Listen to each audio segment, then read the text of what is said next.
It is one of the reasons. So we'll take one call. Yeah, please. Hello hello, నమస్కారం అండి, మీ పేరు? నా పేరు సృజన అండి. సృజన గారు ఎక్కడి నుంచి మాట్లాడుతున్నారు? నేను కుక్కడపల్లి నుంచి మాట్లాడుతున్నాను. ఓకే అండి, మనతో పాటు కే సుందర్ గారు ఉన్నారు, director of spoken English. So మాట్లాడండి. ఓకే అండి, నమస్తే అమ్మా. నమస్తే అండి. చెప్పండి మేడం. సో అది మా సిస్టర్ డిగ్రీ వరకు తెలుగు మీడియం చదువుతుంది. సో జాబ్ పర్పస్ కోసం ఇంగ్లీష్ జాయిన్ అవ్వడం కోసం హెచ్ఓడి వచ్చింది అనమాట. సో అంటే ఇక్కడ ఇంగ్లీష్ మీడియం ఉంటుంది, బయట స్పోకెన్ ఇంగ్లీష్ అంటే కొంచెం మంచిగా ఇస్తారు అన్న ఉద్దేశంతో తనకు వచ్చినా కానీ తను ఏమంటారు ఫెయిల్ అవుతుంది అన్నమాట. చాలా చాలా భయపడుతూ వచ్చింది. తను నేర్చుకోవడం కూడా ఈ వయసులో ఇంగ్లీష్ నేర్చుకొని మాట్లాడడం అనేది కొంచెం ఇబ్బంది పడుతూ వచ్చింది. తను నేర్చుకున్నా కూడా పర్ఫెక్ట్ గా మాట్లాడటానికి లేకపోతుంది. తను మేడం ఏమనుకోవద్దు, మీ సిస్టర్ ఏజ్ తెలుసుకోవచ్చా?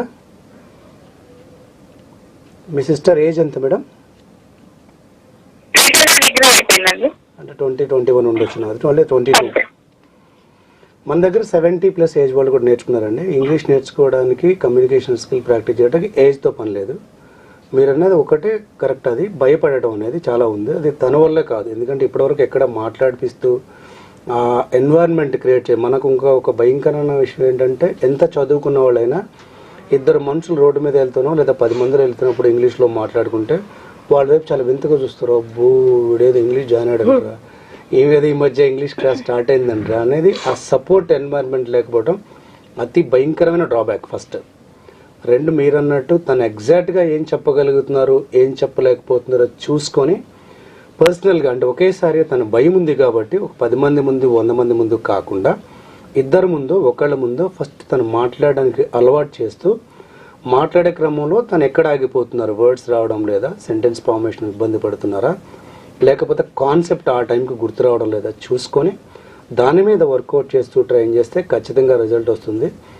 అసలు ఇప్పటివరకు మనకి విలేజ్ నుంచి కనీసం ఇంట్రడక్షన్ చెప్పడం కూడా రాని వాళ్ళు మన దగ్గర నేర్చుకొని హై లెవెల్, అంటే ఒక సీనియర్ మేనేజర్ పొజిషన్లో, ప్రాజెక్ట్ లీడ్ పొజిషన్లో ఉండి యూఎస్ క్లయింట్తో కూడా ఆపకుండా మాట్లాడే స్థాయికి వెళ్ళారు.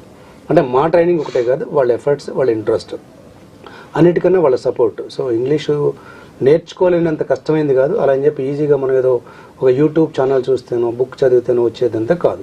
దేనికైనా ప్రాక్టీస్ చాలా ఇంపార్టెంట్. ఆ ప్రాక్టీస్ కూడా ఎగ్జాక్ట్గా గ్యాప్ ఎక్కడొస్తుంది, దాన్ని పోగొట్టడానికి కావాల్సిన ట్రైనింగ్ ఇస్తూ ప్రాక్టీస్ చేస్తే వస్తుంది.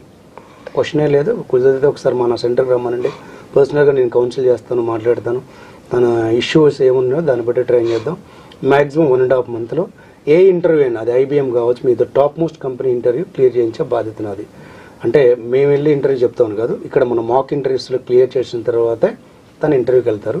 సో మాక్ ఇంటర్వ్యూలో ఏమైనా గ్యాప్స్ ఉంటే ఎక్స్టెండ్ చేసి ఇంటర్వ్యూ స్కిల్సే కాదు, తన ప్రొఫెషనల్ లైఫ్లో ఏం మాట్లాడగలరో అవన్నీ నేర్పించవచ్చు. కష్టమైన విషయం అయితే కాదు. థ్యాంక్స్ ఫర్ కాలింగ్ అండి సృజన గారు. మీకేమైనా ఫర్ మోర్ డీటెయిల్స్